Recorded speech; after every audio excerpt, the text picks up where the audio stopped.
Welcome back, everyone, to another episode of Sisto Says, a New York City code and zoning consulting firm powered by Design 2147.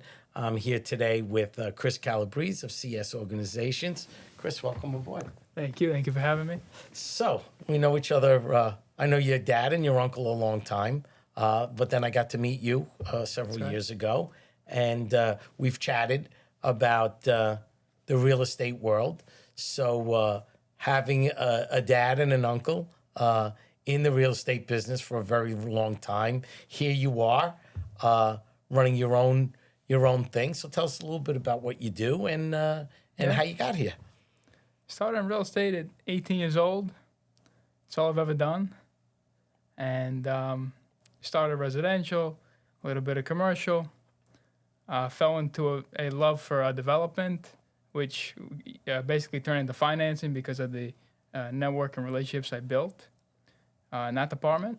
And that became a financing business. Nice. And now we do financing and brokerage. So now you do both sides. And of course, we're still doing the development as a family. Correct. But yes. So you got all pieces of the real estate. So That's correct. We sometimes we get on the show and we kind of like mosey around into the questions, but we're going to jump right into it.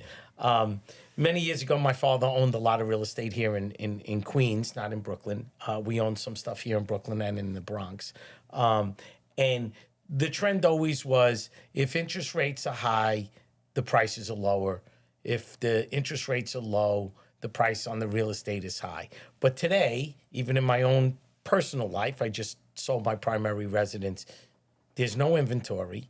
Interest rates are high and prices are high. So everything that I was taught as a young person in the real estate world, tell us a little bit about why you think this is happening and how sustainable it is. Because I just don't understand if the interest rates are that high, how could the prices remain that high?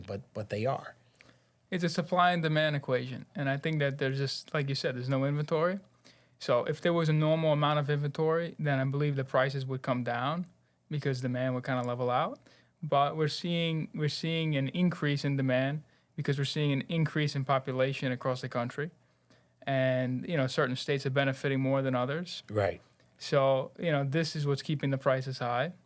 And why do you think there's no inventory? Do you think that people just are holding on to their primary residence and they don't want to move? They're comfortable, because, like my parents, they stayed in one place forever. Yeah. They didn't believe in selling it and moving on, selling it. I've only owned one primary residence. I've owned multiple other residences, but I've only owned one primary. And I just sold mine after 26 years. And, I sold it in a couple of weeks. It was just crazy, like a whirlwind. And to me, you would think that there's so much equity built into some of these homes that this would be the time to get that equity out and make the next transition. But the question is, if you want to stay in the 5 boroughs, where do you go? Because the next place is just as expensive as That's what we're hearing. We're constantly speaking with sellers. It's like a question of where am I going to move to? Okay, great. I sell, and now what? Or it's a question of should I find a place and then put my house on the market?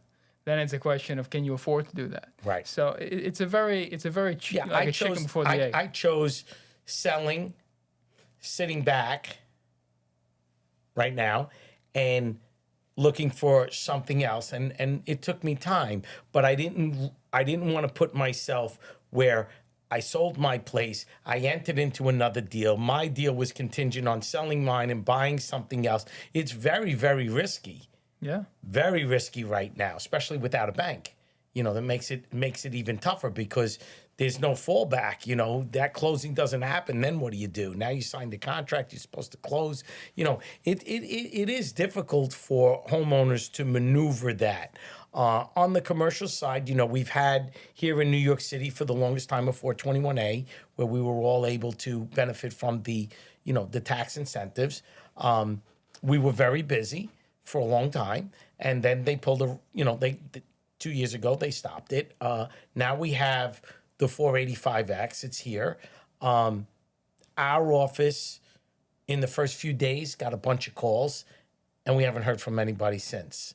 And I would like your take on it, but our take on it is developers, finance people, people like Adam Shine from Shine and Shine, they have to digest it and put it on paper and make sure it can work. Right. So just because it came out and it sounds great, it takes time. So what are you hearing about the 485X and people still looking at property? Because usually when that happens, we get a lot of calls. Hey, we got a stalled site. Sister, can we relook at it? We want to go back to affordable. We were going to do condos, or, we want to purchase this. It looks like it's at a discount. Does it make sense? Can you redo the zoning study? Can we get more out of it? So what are you hearing about the 485X in Brooklyn? So I've been hearing a mix of different things. I mean, I understand that it kind of changes as you scale up with your unit count. Right. And I think that that's the big determining factor, because if you're required to do X, Y, and Z, 50 plus units, or I think it was 150 plus is a Right. threshold, and then I think 0 to 50, I think it was. Yeah, and then you could even do it on a 1 and 2 family house now that they'll give you some kind of incentive. So I think it's all relative to the actual size of the project. I think that's what kind of changed the, I want to say the economics of each scenario, Well, again, it's got to make sense. Developers aren't going to develop for the sake of developing. They're going to develop so that they can have a sustainable piece of real estate that A, continues to grow in value, and B, that they get their investment back plus the cap that they're looking for. If neither one of those things work, your organization is just not going to go buy a piece of property and do it because you're bored. Correct. You're going to do it because it has to work, right? It has to work. So, have you seen a lot of these 421A sites that were stalled now back on the market? I've seen a few. Like, I haven't seen anything trade as far as we're responsible for, but I've seen a few, and they've been kicked around. I mean, they've been lingering, and Same thing here. They're like 20 footers or 30 footers. Yeah. I would say northeastern Brooklyn. So it's a mixed bag, I think. And I think each one has its issues, especially if it's like a stalled site. Yeah. That you got to start from scratch, Right. essentially. And pick up all the pieces from the previous developer sometimes could be, especially for us on the expediting and on the code side, it can get tricky because if they didn't document everything right, they don't have concrete reports, they don't have boring reports, they're not around, the site went from one person to another and now they're flipping it. It could get a little messy. It gets messy, and whenever something is messy, as you know and I know, it gets expensive. Yeah. And if it's already tight to begin with, and then you add that other layer on it, it gets even tougher. So you were talking about the finance side of it. Right now, the stock market is this week, right? Especially, and last week they're talking about that the Feds are possibly going to cut the rate, and now they're saying that they think it'll be before the end of the year. And now the stock market's starting to rally around that. Do you believe it? Do you think that mortgage rates are going to come down? I think that's a possibility they've been talking about since, I think, like late last year. Yeah, but it's going to be a minuscule, if anything, drop. It's really not going to be a major difference. So you think we're going to be stuck in this 8 range for a while? Well, I think that this is the new norm for the most part, which historically is pretty normal. Right. So I think deals have to work in this environment to be good deals. And everything else was just, like a sign of the times. We had, this low rate environment where deals that was unprecedented. Come on, they were given, it was free money. So we have new expectations, and we're seeing it on the financing side. We're seeing it on the sales side. These owners are looking at valuations on their buildings, and they're thinking they could get like a 4% cap rate in a market that's trading at 6.5. Right. So things are definitely changing. Yeah, I mean, the scary part of a lot of this is especially here in New York City, many discussions have been made here on my show when people have come in to talk about that they own a building that's 20 units. They're going to have to do some stuff for Local Law 97. They're going to have to go get some money. They took money when it was dirt cheap. That loan's going to come up in a few years from now. is their property actually devalued at this point? And a lot of them are saying yes, because the rents didn't go up, insurance went up, fossil fuel went up. Every utility went up. Every one of them. And doing, a conversion is not easy in occupied housing. To go to fully electric, you could be on a street that they can't even bring you the power. So, how is that in the next few years? I think that's a major concern here in New York City, because again, like you said, if they have a residential loan on a commercial rate, they ballooned it for 7-8 years at these super low numbers. When they go to refinance them and they're in the 8% area, that's a major blow. Yeah, it's going to be a lot of new capital coming into these buildings, or they're going to be handing the keys back. And that's what we're seeing nationwide. But here in New York, the issue with the rent stabilization laws continue to be a problem since. Raise it a certain it's been, 5 years? And it's just actually 6 years. Well, it's going to be 6 years. Essentially, has crippled valuations across the board. Yes. And with expenses continuously, rising, and now you have this. Well, fuel and insurance. Like these Insurance is crazy. All these owners, these mom and pops, they never filed right. They never took care of the building right. And they're stuck, with this concession rents, let's call it. Oh, he's a friend of mine, and they give him a low rent. Right. Now they're stuck based on the filings. They're increasing from those rents. And then what happens? So now you have minimal income legally, right? And then you have just these expenses that keep rising. So what is it really worth? It's right. Because when you look at it and say, well, the building's only turning over X per year, and I have expenses of Y per year, this makes no sense. Why would I go in my pocket? I can't pay $2 million for the building. I'll give you $1 million. Exactly. So that's the sticker shock that's going on. And I don't think it's just in New York City. I think that's true in other parts of the country as well. Yeah, I think it's more prevalent because of the stabilization regulation laws. Yeah. No question about it.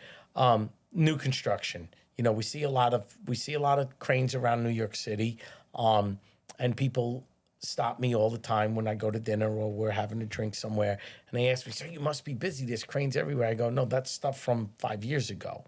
It's the stuff that we need in the pipeline going forward." And in our office, the pipeline is a trickle. I think after COVID, everyone thought they were just going to open up, open the spigot and the water was going to fly out. And it never got there. It just seems like we get a little momentum and then it seems to take a little step back. And I know in the real estate world, it's not a good thing when there's not a lot of inventory for you guys. You want inventory. You want people to have a lot of choices, because there's a lot more movement. When there's such small movement, a lot of people in our town in Stamford, they were saying it doesn't make any sense. This is just physically just running around like a crazy person. The minute a house comes up, you got to be there in 10 minutes. 2, they don't want to pay 10% over asking, right? And psychologically, they're like, this is crazy. There's no negotiating anymore. It's just, hey, I want that house. It's $979. Okay, I'll give you $1.1 million. It's a seller's market. And they said that it was going to be a buyer's market, but the reality is it never shifted back to a buyer's market. So how are you seeing it like on the commercial? One gentleman was here who does work around the country, and we talked about the different sectors of work, right? We talked about, education. We talked about residential. He believes that what will bounce back rather quickly, which I thought was very surprising, but I've been reading it more and more, that smaller retail is going to bounce back, that the big box store maybe not. But are you seeing any of that in the 5 boroughs, that the smaller stores with the new tech wave and things like that, that they don't want a big space anymore, that these small little boutique type of retail spaces are getting good rent, but they're much smaller? We're definitely seeing that. And we're seeing a lot of lack of inventory in that department as well, in the retail department. Well, I mean, I'm talking about Brooklyn. I don't know about the rest of it. Right, So, but I'm saying not like the big box store, but the Yeah. smaller on the call it, avenue. sub 10,000 feet. Really? It's a So, 1,000 feet to 10,000 feet. There's not much inventory. It's crazy. Meanwhile, everyone, talks about that the retail is dead. There's nobody around. I mean, but yet it seems to have stabilized. Yeah, You know, definitely. I mean, we always put out when you read everything, you only read about the big box stores that are closing. Last week it was Stop and Shop. They're going to close 32 locations in the tri-state area. But they didn't tell you how many they have. Right. Right? They only tell you. So the negativity's there, so we get drawn to that. But you don't realize that, you walk around, there's a lot of pockets in Manhattan where you walk down and there's just nobody in them. But then again, is that because they're asking some crazy rent and it's not feasible? That maybe the rent doesn't match the space. Yeah, and I think there is a little bit of with that big box. You're seeing the same type of valuation expectation, right? Where it's like, oh, it's a different market, so I got to adjust to kind of where things are at versus where historically we were getting X amount of rent. Now We're getting 32 triple net, and now we still want to be at, I want it for 15. It's not happening. The same with office space. I mean, look at office space. Well, listen, office space is a it's funny that you bring that up, right? Class A buildings are packed. Yeah. You're not going to find anything. Class B is mixed. So we have a couple of our clients that we do. They own residential portfolio. They have commercial portfolios, and they also have some retail portfolios. So they have a mixture of all different sectors. And their buildings were like Class C. After COVID, they invested money in them. They're not very big buildings, 8 stories, 7 stories, good footprints.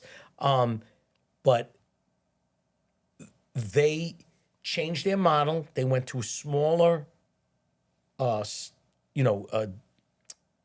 cut up the floor plate smaller. Instead of looking for bigger tenants, they advertised it as smaller tenants, and they did great.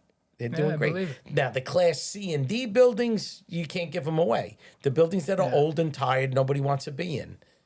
Yeah, and these are the buildings that are really, grabbing the attention of the loan obligations coming due, the maturities that basically been pushed off for the last 2 years, and this is the year. This is the year we're going to see all that. We're starting to see, we've done a few. We're doing one that's about 80,000 square feet right now, which is an office to residential conversion in Midtown. We have proposals out on a few more.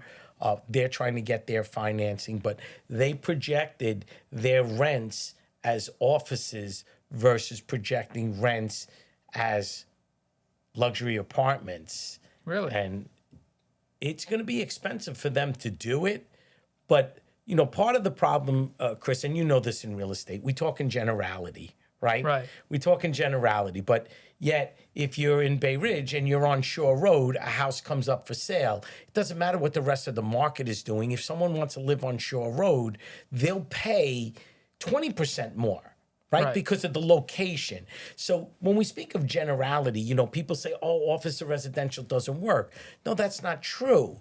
What is true is if you have a corner building on an avenue that fronts 3 sides, to convert that from an office to a residence is pretty easy because you got a lot of glass. You got a lot of windows. You can make habitable rooms. You got light in there. But if you're a mid-block, 100-foot wide building that's 100 feet deep, that's a little tough. You got to create a well, right? You got to get light and air in there. So, I think sometimes when we get on a podcast or we talk in generality, you need to be a little bit more specific, like you were a few minutes ago about being in Brooklyn and understanding that the commercial market and the retail market in Brooklyn may be a lot different than being in Midtown Manhattan when there's 1,000 stores, in a very small area that are vacant and there's a lot of inventory. Where is if you want to be, in Brooklyn somewhere and you're in Park Slope, a store comes up, it probably doesn't last very long. No, it doesn't.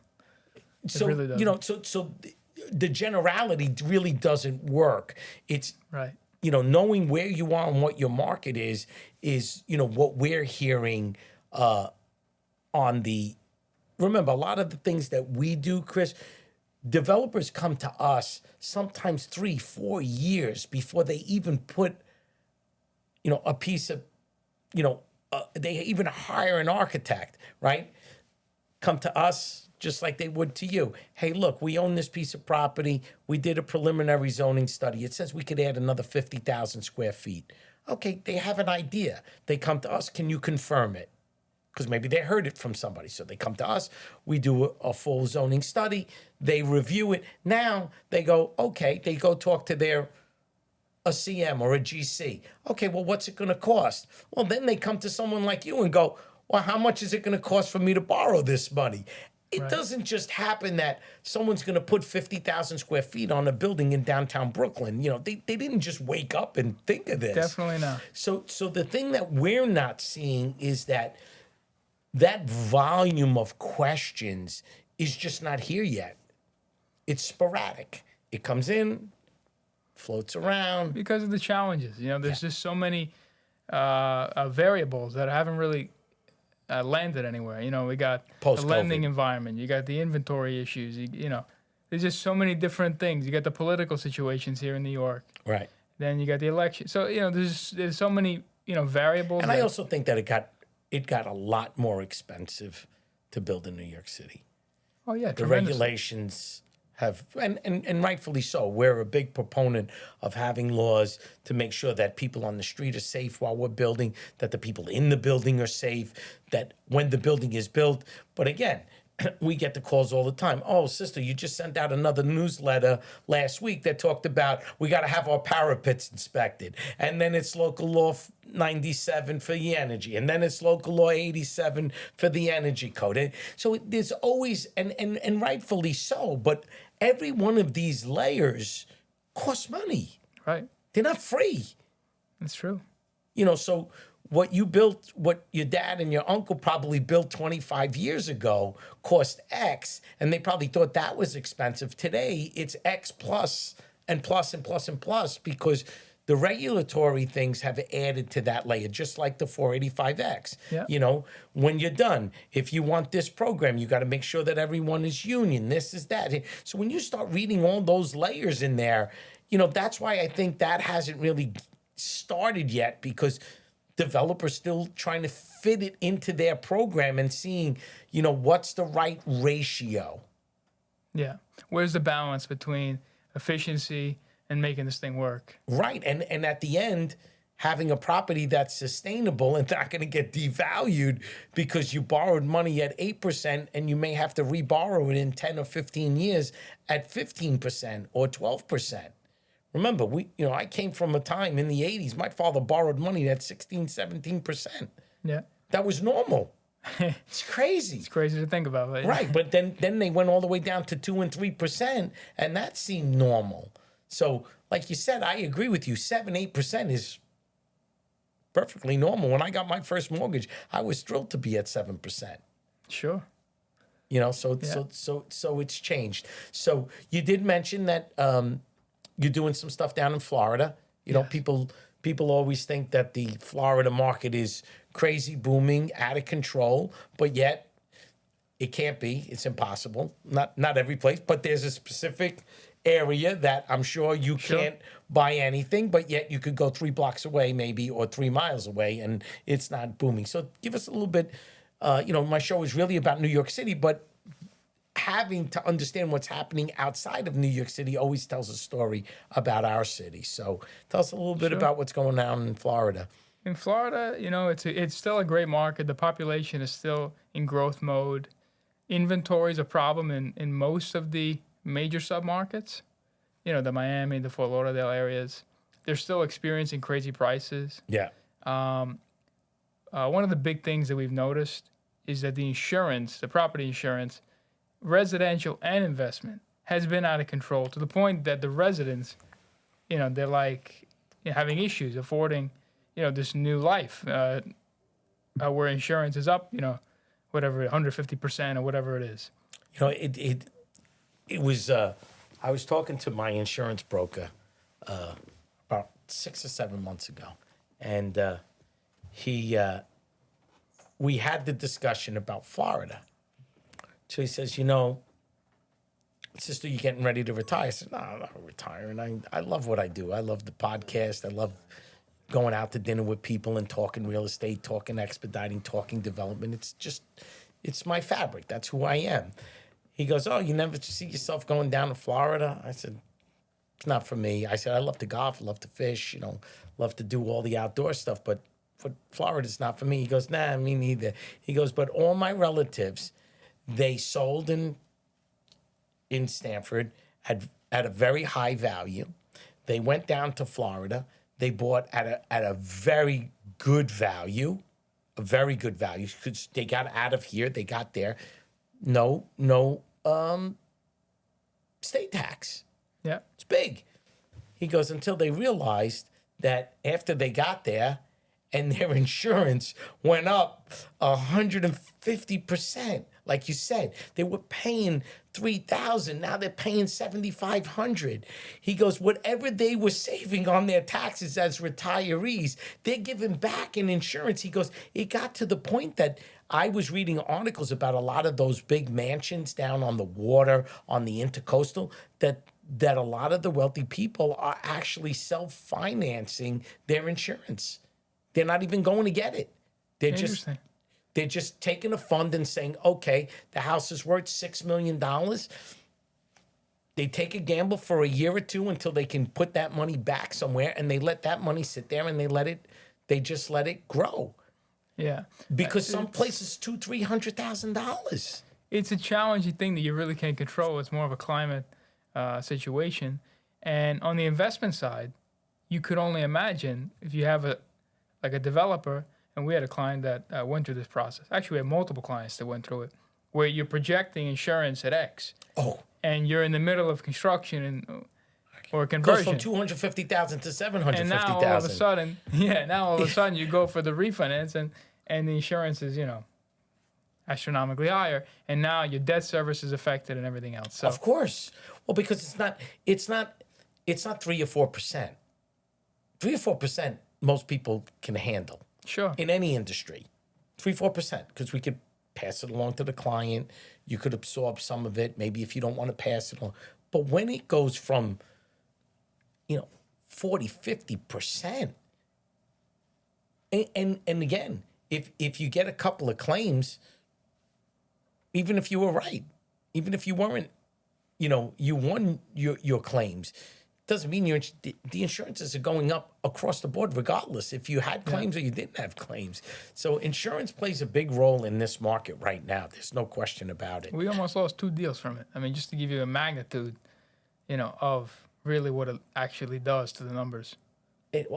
Listen, it's like everything else. You put a number down, and that line item represents something. The next line, so like we said, 485X, same thing. You're gonna go into the program. You have to make sure that what you bought your land at, what you're going to construct it, what your overhead's going to be, what your construction costs are going to be, and all of those things have to make it work. If not, a developer came here and he said, developers will keep developing. They don't care. They will build and build and build. But there's nothing that says they have to build here.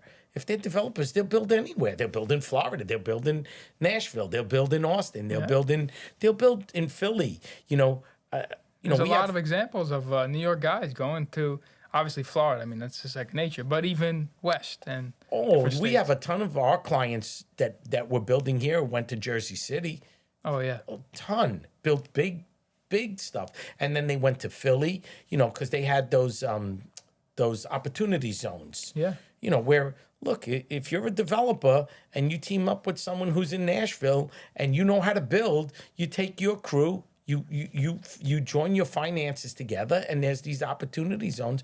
Look, I was in Middletown, New York the other day. Right now, Middletown. Very well. We go past it all the time, right? How many times we get off the highway, we stop there. Well, bite to eat. Get a bite to eat. They're building affordable housing everywhere there. Well, they can't all be developers from Middletown. They're developers from anywhere where they know that when they buy that land and they put that pen to paper, they know they got a viable product and they have a sustainable piece of real estate.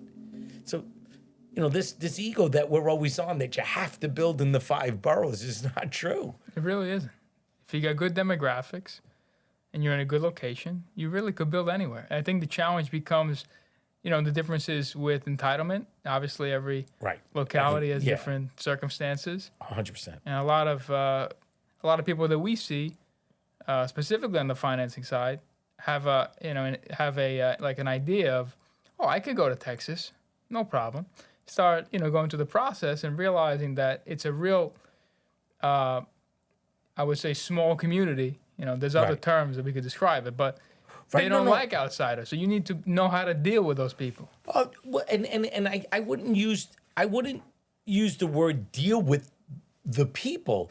It's understanding the situation. We get permits in multiple locales, right? Not just the 5 boroughs. We go to Long Island, we go to Westchester, we go upstate New York in some places, and we could walk into a town and we're working for the University of New Paltz, right? Or part of the SUNY system. Mm-hmm. Well, when we walk in, they don't care if we're from New York because it's for their school, right? That's it. So as long as the plans are right, they review them, they're happy. But when you go in front of the zoning boards and things like that, and you're not familiar with the way their process is because you think the process is as tame as New York City, well, that's when we all get in trouble, even us, when we go upstate and, I'm in Wurtsboro, New York, and I go to the building department there.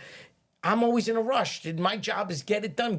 And their position is, okay, Mr. Martello, drop it off. We'll have it for you, next week. Call next week. Did you review? No, not yet.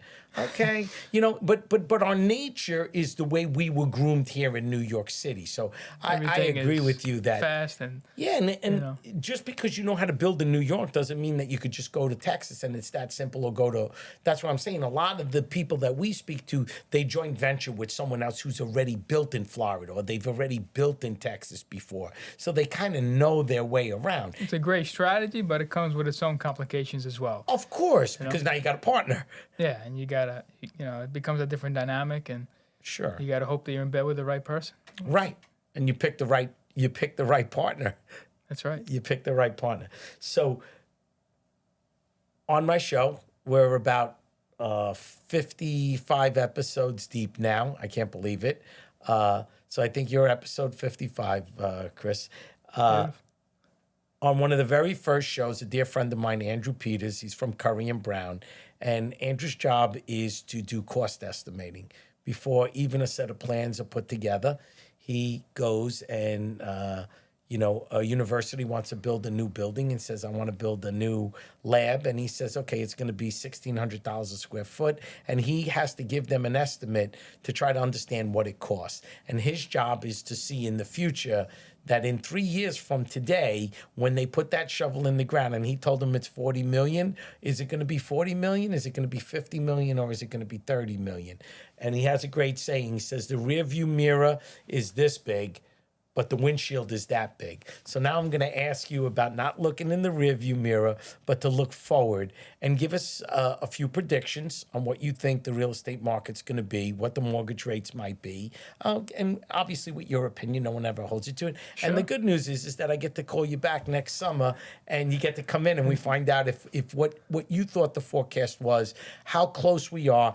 And you'd be amazed that I'm on my second year and we've come back, and some of the guests were right on target within small percentage points, and others were way off. So there's no rhyme or reason to it, but we just like to hear it. Sure. That's what makes it an opinion. My opinion is that I think that the bottom of the commercial real estate market is yet to come. Wow. I don't think we're here. I think that we're seeing the tip of the iceberg, so to speak.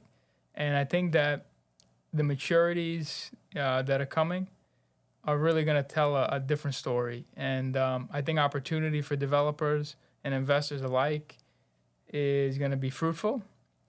And I think it's a matter of being in the right circles with the right relationships to be able to capitalize and see these deals. And having and being able to be creative and Yeah. possibly having some cash on hand.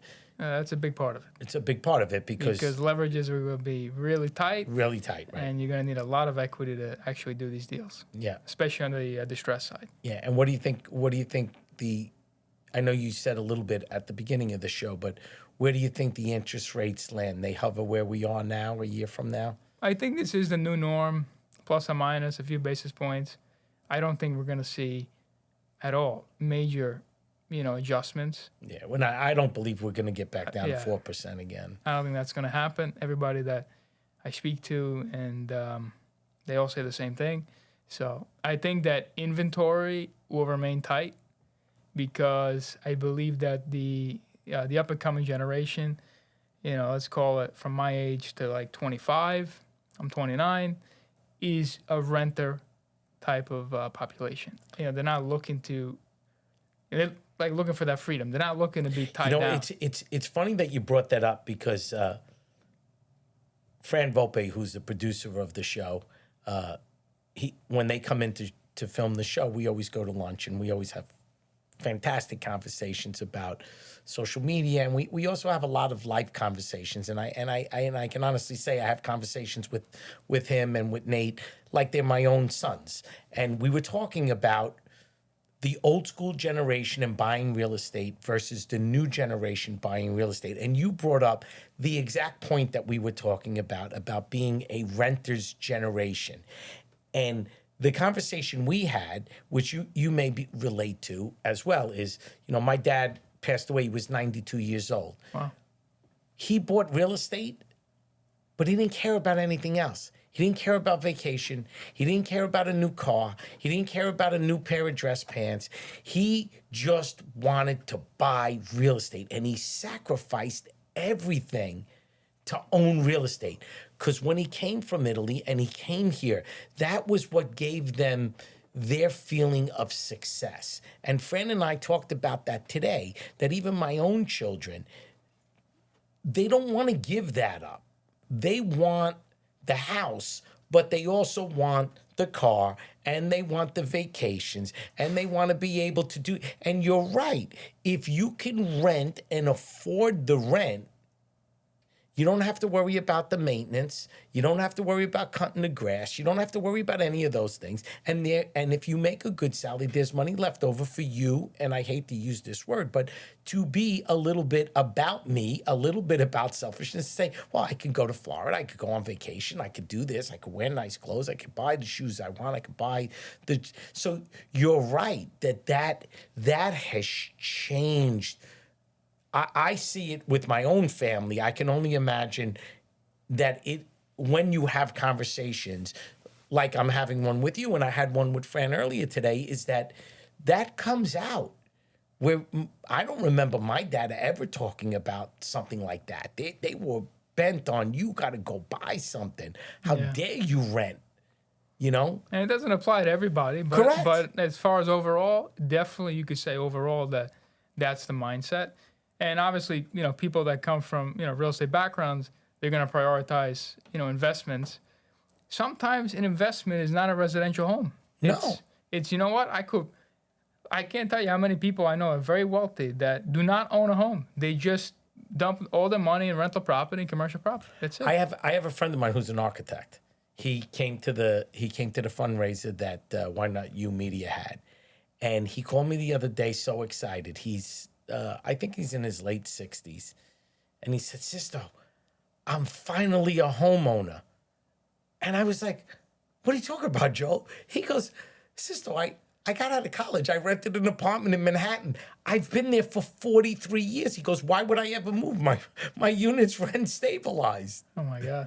Right? So he raised his family there. They stayed there. He works in Manhattan. His wife works in Manhattan. They just bought a place not far from where I go in Roxbury, New York. Wow. And that's his first home he ever owned. So, what you said before is true, is that the mentality, not everyone is trying to give up everything to save $1 to buy a home anymore. Yeah, I think we're we're kind of pivoting from that, unfortunately, which is what made America so strong. The immigrant mentality is fading with some of these generations. That's really what it comes down Well, to. you could tell there's just apartments everywhere. Wherever there's a train line, wherever there's a bus.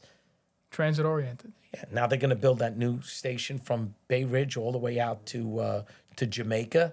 Carla was on a couple of weeks ago to talk about everything along that train line is going to just boom. Yeah, Everything.